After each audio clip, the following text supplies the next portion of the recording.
Parliamentary అభ్యర్థి కొత్తపల్లి గీత media సమావేశంలో రాష్ట్రంలో 1000 తరాల నరకాసురుని పాలన సాగుతుందని, దాన్ని అంతమొందించడానికే కూటమి ఏర్పడిందని, ఎవరు ఎన్ని అడ్డంకులు పెట్టినా విజయం తథ్యమని, పార్టీల్లో విభేదాలున్నా ఓటు మాత్రం వేసేది కూటమికేనని, ఆంధ్ర రాష్ట్రంపై ప్రత్యేకమైన దృష్టి మోడీ గారు పెట్టారని, గిరిజనులకు చెందాల్సిన హక్కులు విధులు వాటన్నిటిని వారికి చెందేలా చేస్తారని అన్నారు. ఈరోజు మోదీ గారు పెద్దన్న రూపంలో మన స్టేట్లో ఒక బాధ్యత తీసుకున్నారు. ఖచ్చితంగా కూటమి సక్సెస్ అవుతుంది. ఈ విభేదాలు ఏమీ కూడా ఇదంతా పాసింగ్ క్లౌడ్స్. డెఫినెట్గా ఏ విభేదాలు ఉండవు. అందరూ కలిసి పనిచేస్తారు. అందరూ కూడా గెలుపు కోసం కృషి చేస్తారు. Thank you. చాలా విషయాల్లో అట్లాగా ఉందండి. ఎందుకంటే 2014 నుంచి 19 వరకు మనం తెచ్చుకున్న సంక్షేమ పథకాలు కానీ అభివృద్ధి పథకాలు కానీ అక్కడితోటే ఫుల్ స్టాప్ పడిపోయింది. ఇప్పుడు స్వచ్ఛ భారత్ అన్నది ఉన్నదంటే అసలు స్వచ్ఛ భారత్ అన్నది ఒక్క టాయిలెట్ కానీ ఒక్క అడుగు ముందుకు కానీ ఈ 5 సంవత్సరాల్లో ముందుకు వెళ్ళలేదు. అట్లాగే మనం చెప్పాలంటే అంబులెన్సెస్ మీరు చెప్పినట్టు 27 అంబులెన్సెస్ ఇవ్వడం జరిగింది. అందులో 3, 4 తిరగడం చూస్తున్నాం. మిగతా అన్ని కూడా కనీసం డ్రైవర్లు పెట్రోల్ కూడా అవకాశం ఇవ్వకుండా అవి కూడా మూలన పడి పాడైపోయిన పరిస్థితుల్లోకి వెళ్తున్నాయి.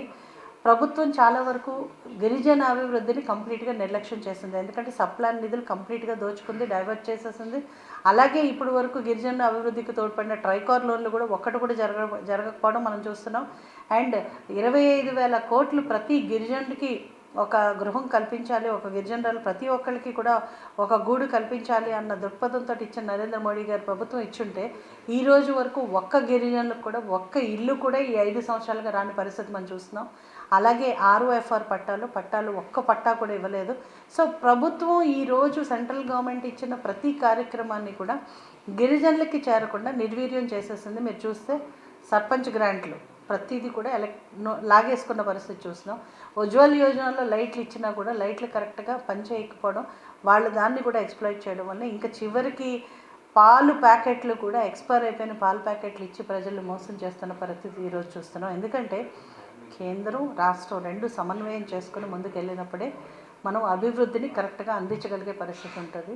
ఈరోజు కూటమి ప్రభుత్వంగా వస్తున్న 3 పార్టీలు కూడా ప్రజల కోసం పనిచేస్తాయని నేను విశ్వసిస్తున్నాను. 100% గిరిజనులందరికీ మేలు జరగాలని నేను కోరుకుంటున్నాను. లాస్ట్ అది ఇప్పటికే చూసినట్టయితే కూటమి అభ్యర్థిగా మిమ్మల్ని జనాల్లో వెళ్ళాలనుకుంటున్నారు. చాలా మిగిలిపోయినాయి అండి. ఎందుకంటే అరకు ప్రాంతం అన్నది గత కొన్ని సంవత్సరాలుగా విడిచివేయబడిన ప్రాంతం. ఎందుకంటే షెడ్యూల్డ్ 5 ఏరియాగా యాక్చువల్లీ గిరిజన ప్రాంతం కంప్లీట్గా షెడ్యూల్డ్ ఏరియాస్ ఉన్నది. మారుమూల ప్రాంతాలు ఇప్పటికీ కూడా రోడ్లు లేని విలేజెస్ చాలా ఉన్నాయి. మనం సాధించింది 100% ఎలక్ట్రిఫికేషన్ నేనున్న టర్మ్లో సాధించాము. అలాగే హైవేస్, రోడ్లు చాలా వరకు సాధించుకున్నాం. కానీ ఇంకా రోడ్లు లేని గ్రామాలు కొన్ని వేల గ్రామాలు ఉన్నాయి. ఎందుకంటే 14,000 హ్యామ్లెట్ గ్రామాలు ఉన్న కాన్స్టిట్యున్సీ ఇది. దేశంలోనే అతిపెద్ద కాన్స్టిట్యున్సీగా పేరు పొందింది. కాబట్టి ఈ కాన్స్టిట్యున్సీలో చేయవలసిన సేవలు ఇప్పటికీ కూడా మినిమం ఎమ్యూనిటీస్ లేకుండా, సరైన ఆహారం, సరైన భద్రత లేకుండా మారుమూల గ్రామాల్లో తాండాల్లో ఉన్న ప్రజలకు కూడా నరేంద్ర మోడీ గారి సంక్షేమం అభివృద్ధి చేరాలన్నది నా లక్ష్యం. అలాగే ప్రతి గిరిజన బిడ్డకు ఉన్నతమైన విద్య అందించాలన్నది లక్ష్యంగా పనిచేస్తున్నాను. అలాగే ప్రతి గ్రామాలకు మారుమూల ప్రాంతాలకు కూడా వైద్యం అందించాలని, అట్ ద సేమ్ టైం అందరూ కూడా పర్టికులర్లీ ఈరోజు మనం చూస్తున్నాం, డోలామోతులు చూస్తున్నాం. ఇలాంటి మారుమూల గ్రామాలకు కూడా అంబులెన్స్ సౌకర్యం అందుబాటులో ఉండేటట్టు ఎవరూ కూడా ఇలాంటి భయంకరమైన మరణాలు జరగకుండా కూడా కాపాడడానికి చాలా కార్యక్రమాలు ఇంకా ఉన్నాయి. సో చిత్తశుద్ధితో పనిచేసే వాళ్ళకి చాలా గోల్స్ ఉంటాయి, చాలా ఎయిమ్స్ ఉంటాయి. అండ్ ఏజెన్సీ ప్రాంతంలో రకరకాల సమస్యలు ఉన్నాయి, ఒక్కటి కాదు. ఎందుకంటే చెప్పుకుంటూ పోతే ప్రతి చోటకి డిఫరెంట్ సమస్యలు. ఈ రోజు వరకు మంచినీళ్ళు లేకపోవడం, తాగునీటి సమస్య చాలా జటిలంగా ఉంది అక్కడ. జల్ జీవన్ మిషన్ ద్వారా ప్రధానమంత్రి గారు ప్రతి ఇంటికి మంచినీళ్ళు ఇవ్వాలనుకున్నారు. కానీ ఈరోజు గ్రామాలే మంచినీళ్ళు లేని పరిస్థితుల్లో అల్లాడుతున్నాయి. సో ఇట్లాంటివి చాలా ఉన్నాయి. సో చెయ్యాలనుకుంటే మొట్టమొదటి రోజు నుంచి స్టార్ట్ చేసి 5 సంవత్సరాలు రోజు కష్టపడినా కూడా ఇంకా కూడా చేయవలసిన పనులు చాలా ఉన్నాయి. మీరు ఎంపీగా ఉన్నప్పుడు గతంలో కలిగేగా లేదంటే ఎందువల్ల పార్టీ నుంచి బయటకు రావాల్సి వచ్చింది?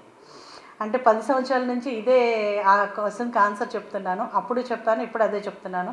స్వాభిమానాన్ని మించింది ఒక మనిషికి ఏది ఉండదు. ఎందుకంటే ఈ రోజుల్లో అభిమానం దెబ్బతింటే కుటుంబాలే కలిసి ఉండట్లేదు, భార్య భర్తలు కలిసి ఉండట్లేదు, బిడ్డలు కూడా విడిపోతున్నారు.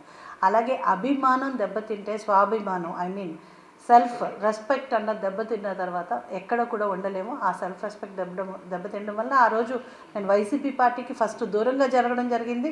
తర్వాత ఒక మహిళగా కొన్ని ఆశయాలతో నేను పార్టీ పెట్టాను, కానీ తర్వాత ఆశయాల వలన నేను అంటే నా ఒంటరి పోరాటం సరిపోదు, నాకు నేషనల్ పార్టీ సపోర్ట్ కావాలి.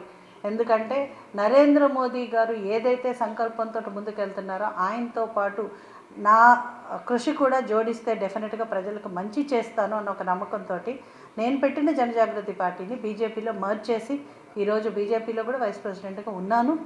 తర్వాత కూడా బీజేపీ పార్టీలో ప్రతి ప్రోగ్రాంలో కూడా నేను ఇన్వాల్వ్ అయి ఉంటాను. కాబట్టి ప్రజలకు నా వంతు సేవలు అందించడానికి అవకాశం ఉంటుందని భారతీయ జనతా పార్టీని ఒక నేషనల్ పార్టీని నేను చూస్ చేసుకోవడం జరిగింది. 2014 నుంచి 2019 మధ్యలో 2013లో నేను మొట్టమొదటి రాజకీయాల్లోకి వచ్చినప్పుడు ఏ సంకల్పంతో అయితే రాజకీయాల్లోకి వచ్చానో, ఎందుకంటే ఆల్రెడీ ఒక ఆఫీసర్గా, ఒక డిప్యూటీ కలెక్టర్గా, ఒక గవర్నమెంట్ ప్రభుత్వ ఉద్యోగిగా ఒక మంచి పదవిలోంచి రిజైన్ చేసి నేను రాజకీయాల్లోకి రావడం జరిగింది.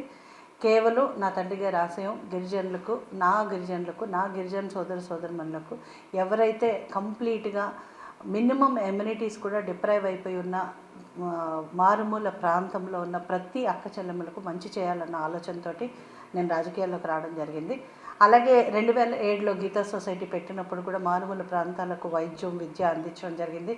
చాలామంది పిల్లల్ని ప్రతి సంవత్సరం కూడా ఒక 100 మంది పిల్లల్ని 2007 నుంచి అంటే 20 సంవత్సరాల పైనుంచి కూడా పిల్లల్ని చదివిస్తూ వాళ్ళ ఉపాధికి, వాళ్ళ ఉద్యోగ అవకాశాలు కల్పించి ఉపాధి కల్పించి వారిని గైడ్ చేయడం జరుగుతుంది. ఎంతోమంది డాక్టర్లు, ఇంజనీర్లుగా ఉన్నారు.